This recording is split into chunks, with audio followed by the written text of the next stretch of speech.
For this class, since it's 10th grade and since many of you will be going into IB next year, a major emphasis is put on historical writing.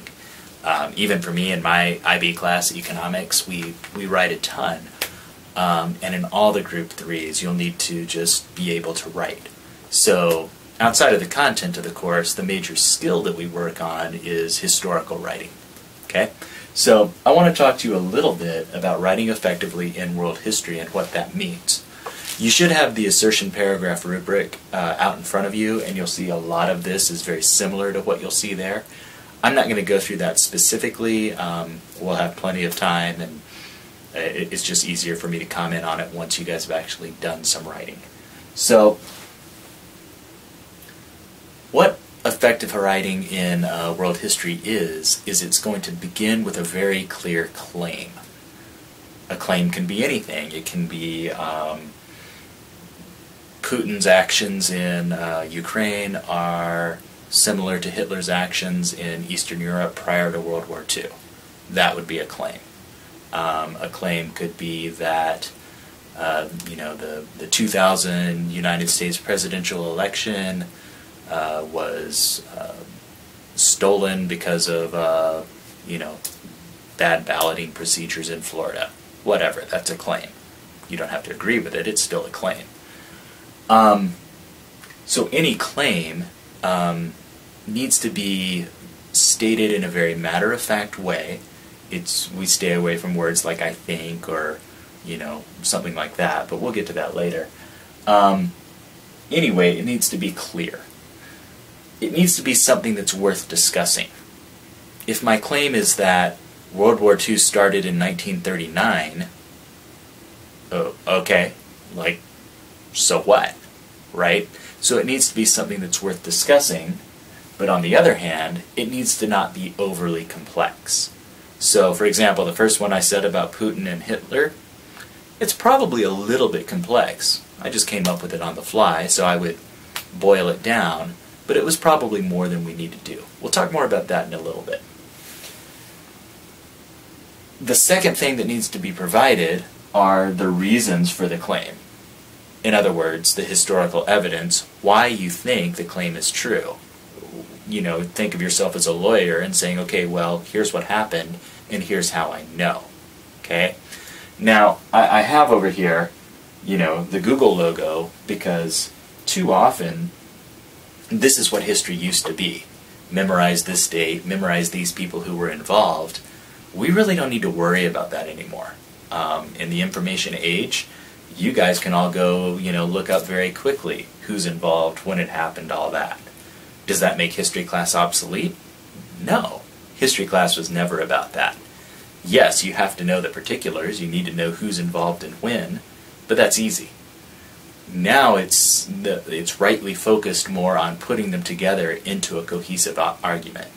Nonetheless, we still need to make sure that our historical evidence is accurate, that it's relevant. If I want to talk to you about Hitler and Putin and I start bringing in, Saddam Hussein or Genghis Khan, that's probably not very relevant to the discussion I'm having. It needs to be logical. One point should lead to the next point, to the next point, to the next. If it's just a bunch of random things that you group together, it's not a good argument. All this works into this final one, is it effective? When I read a paragraph, when someone else reads a paragraph, does the claim that you started with, has it been effectively proven? If yes, good job. If not, well, we still have some work to do. Some common problems that people run into in doing this. By far, the most common one is that right there, which is just to restate the question. A good claim is going to provide some new information. So, for the ones that you're working with, I'm going to use number 3 as my example, which is, what is the difference between science and technology? Okay, let's think about what a good claim might be on that. I'll show you an example in just a second. Another common problem, and we've kind of hit on this already, is overcomplicating the issue. To be honest, I don't know a lot about what's going on with Putin in Ukraine right now. So for me to try to compare that to Hitler, and 1939, I don't know enough about it to really be effective there. So that goes back to that first one. If I really want to write on that, I need to go gather some information. To keep from overcomplicating the issue, you want to make your claim, you want to build an argument, and that's it. You can see here, this is one of my key things. I say it all the time. This is keep it simple, student. Did you think I was going to say something else? Anyway, keep it simple. Most often, that's the best way to write effectively. Say what you want to say, give a few reasons for why you think it's that way, and move on. I would much rather work with you guys having too little in a paragraph than way too much. I find it's much easier to start small and build up than to start big and try to boil it down. The assignment you guys are going to do for tonight, 150 words max. And to be quite honest, that's a little bit big. I think probably most of what you answer could be 100 words. And if it's 4 or 5 sentences, that's fine. Okay, for a quick example, I've got number 3 here, and what is the difference between science and technology? Well, I won't play with you too much, but A here, that's a very bad claim. This is that most common pitfall. What is the difference between science and technology? Oh, there are many differences between science and technology. Well, yeah, the question already told you that. If there weren't differences, they wouldn't be asking. So this is a textbook example of a very bad opening sentence, a very bad claim. This is a little bit better. So, technology advances as scientific discoveries are made. Now, does that answer the question? Does it tell you a difference between science and technology? Not directly, but it's pretty easy to see that technology is something that is built on science, and not vice versa. Underneath, I listed just some historical or just some evidence I could use to support it. None of this is all that historical. It's not very much a history question. It's more a philosophy question. But I wrote that people seek solutions to problems. So I'm going to use the example of cell phones or communication. 15 years ago, it was pretty hard to communicate with people. You had to know where somebody was. I heard this interesting thing just the other day that the question, where are you, is a pretty modern question. I mean, 15 years ago or 20 years ago, if someone called me, they were calling me at my house. They wouldn't ask me where I am, right? I'm at my house. It's kind of interesting to think about. Anyway, so the problem of communication, that was a problem.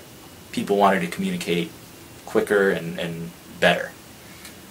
Many solutions have multiple uses. So, once the cell phone became something that was very common, businesses started to use it, moms and dads started to use it with their kids, all sorts of things.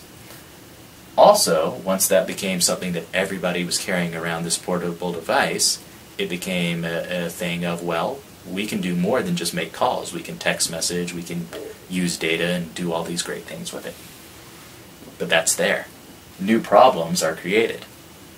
People driving, while talking, that's a major problem. Some studies say that it's more dangerous than drunk driving. Anyway, new problems are created, so the cycle begins again. So now we look for ways around that. A Bluetooth or, a speaker in your car or whatever it might be. Okay?